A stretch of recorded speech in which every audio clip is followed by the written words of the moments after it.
Pasal 20, Samaria tertolong dari kepungan. Pertempuran dekat kota Afek.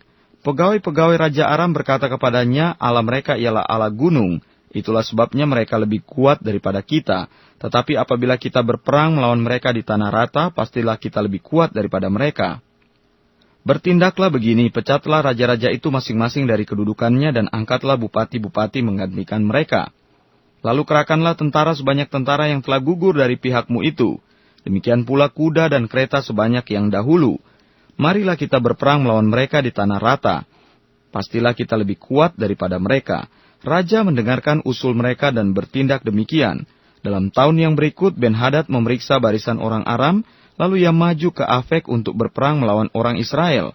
Orang Israel pun memeriksa barisannya dan setelah dibekali, mereka berangkat menghadapi orang Aram.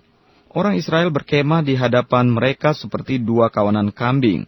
Sedang orang Aram telah datang membanjiri negeri itu. Maka tampillah abdi Allah dan berkata kepada Raja Israel, beginilah firman Tuhan, oleh karena orang Aram itu telah berkata, Tuhan ialah Allah gunung dan bukan Allah dataran, maka aku akan menyerahkan seluruh tentara yang besar itu ke dalam tanganmu, supaya kamu tahu bahwa akulah Tuhan.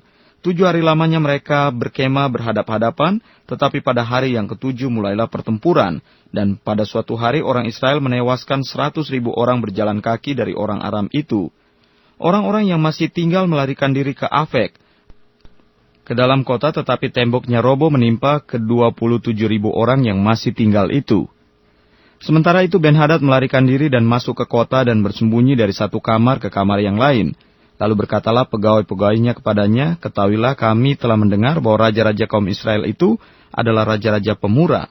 Marilah kita menaruh kain kabung pada pinggang kita dan tali pada kepala kita, dan dengan demikian keluar menghadap Raja Israel. Barangkali ia akan menyelamatkan nyawamu. Lalu mereka melilitkan kain kabung pada pinggang mereka dan tali pada kepala mereka. Kemudian mereka pergi menghadap Raja Israel sambil berkata, Hambamu Ben-Hadad berkata, kiranya Tuanku membiarkan aku hidup. Jawabnya, masih hidupkah dia? Dia saudaraku. Orang-orang itu menganggap hal itu sebagai tanda yang baik. Maka segeralah mereka berpegang pada perkataannya itu, lalu berkata, memang saudaramu Ben-Hadad.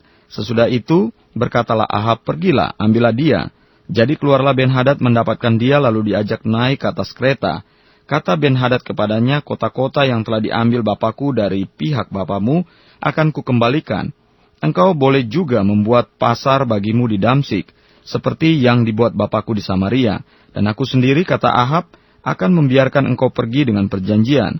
Lalu ia mengadakan perjanjian dengan dia dan membiarkannya pergi. Nubuat tentang hukuman yang akan menimpa Ahab.